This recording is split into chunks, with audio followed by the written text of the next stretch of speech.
This week on Hermit... never mind, Iskall and Mumbo made a video together. Be right back. Gotta make some adjustments.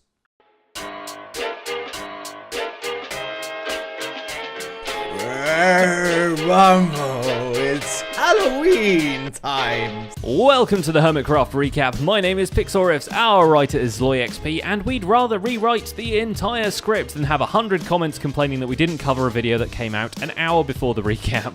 Seriously, editing takes time, people. It's all worth it though, because in the spirit of the season, Mumbo and Iskall dig out a brand new minigame, Hermit Graves 2, the somethinging. Sorry guys, we used up all our sequel jokes on the Foolcraft 2 recap. I walk up this stair now after a good 3 hours of working at this. Yeah. And it's just pretty freaking ugly, man. The rules are as follows. Choose a grave, press the button, but be ready for the trick or the treat the devious duo have prepared for you to uncover. But first they've got to build it, and considering Mumbo didn't even remember it was Halloween, they have to cobble it together out of the random things they found in Mumbo's pocketses. I completely forgot it was Halloween.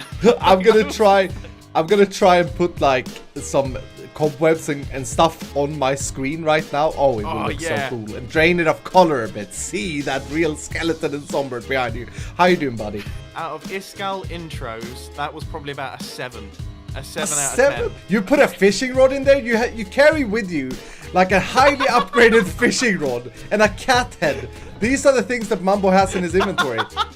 What the crap, dude? And with all that out of the way, let's take a look at, oh, hey, there's more Halloween stuff. There we go. We've got our eyes. We're going to remove these two just for a second. Wells Knight puts an oversized pumpkin as a new entrance to the community area. So we'll have something like this, and then imagine that right here. It has some redstone in it, so you can go right into its mouth.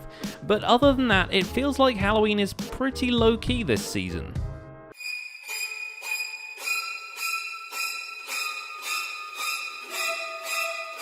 Anyway, the community area receives a new visitor and what might be the most bizarre service available, yes, even compared to Stress's redstone shop. In an attempt to scam people out of some lava for his base, Tango throws together a weird creature that supposedly feeds on nether juice. In reality, it works on redstone, is vaguely humanoid, so can be classified as an android of sorts. Plus, it apparently comes with a free trial of Adobe After Effects. Right now, Happy isn't very happy and needs help. You have the power to make Happy happy again. The video ends up working a little too well. Azumavoid decides to take good care of the poor guy and promptly overfeeds him into a seizure, providing us with the weirdest time-lapse in the process.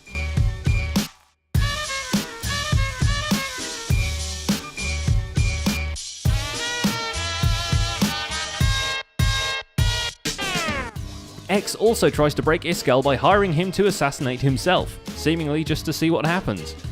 I got a feeling this might not work then. I wasn't aware of the book. Well, don't tell anyone. Let's just see what Iskall does, okay? Let's just see what Iskall does. What happens is Iskall eats the golden apple and runs off into the sunset. So that's 2 bizarre creatures Azuma's fed this week. Never mind, make that 4. He also has collabs with Python and Rendog. All redstone shall be supplied. Hearty face, Rendog. Did I read that in Ren's voice? Dude, you be tripping. Whoa. That was me. I've been waiting here for like 3 days for you to come by. As promised, Ren receives his auto sorter hooked up to the netherboard and ready for smeltage. Ren goes green with envy at the redstone skills, or maybe that's just his Halloween skin, we can't really tell. Whereas over at the gaming district, Python and X collaborate on a multiplayer parkour course where one player has to fill in the gaps by piloting a boat the other player uses as a platform. Think Portal 2 co-op, but with less robots and more rowboats. Oh my word, that was terrible. This is why we don't rewrite the script at the last minute. Oops, fell in the water. So then I go here, launch you up. What? I'm on the roof. What? Get back down here. Okay. You rebel. What the heck? You rebel. That was yeah. binoculars. Back at the Grand Underground base, Python gets stuck into his ceiling. Quite literally. Cub's ceiling is a giant planet. You already know that, but I felt like bringing it up anyway. An unintended consequence of how the game works. So animals actually congregate toward light sources. whenever it's dark. So because I have these stars in the side of the wall, the animals actually all congregate to the sides, which is kind of a weird effect. This week, he goes around fixing up small bits and bobs of his overall projects that by now are too many to count. There's base expansion, redstonery, and a brewing station next to a brewing station next to a brewing station next to... You get the point, it's like a wall with slushy machines. ZAF does a similar thing, but instead of completing any of those projects, he just talks about them, being hard-pressed for recording time due to having to visit Tango all the way across the pond. But it is fascinating to see his vision of the future of the Lake of Life and its many farms. So many funny pre-intro clips to work on, so little time. Something to do with any of those, or with a farm of Skelly farms. Something like that I would like to dabble with one day, but that is not my speciality. But that has never stopped me before from getting my nose into various projects, just because I might be a little bit dumb about it.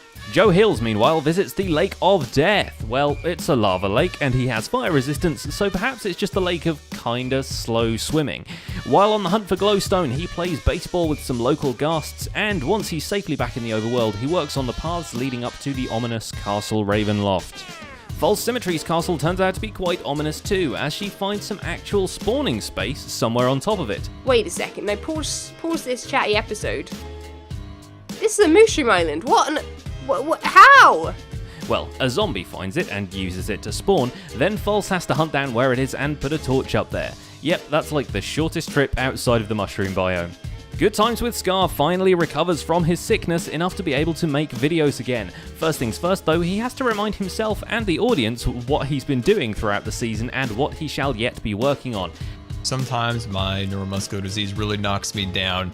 Happens about 3 or 4 times a year. This one was a little worse than usual, so it really kind of took me out of the game for a bit, but I am back, my friend. And much as we're excited to have him back, doing what is essentially a recap of a recap is too meta even for us. And since we heard you like towers, TFC builds another 2 along the perimeter of the fort this week. Just the thing to frame that picturesque spot where the bay comes in.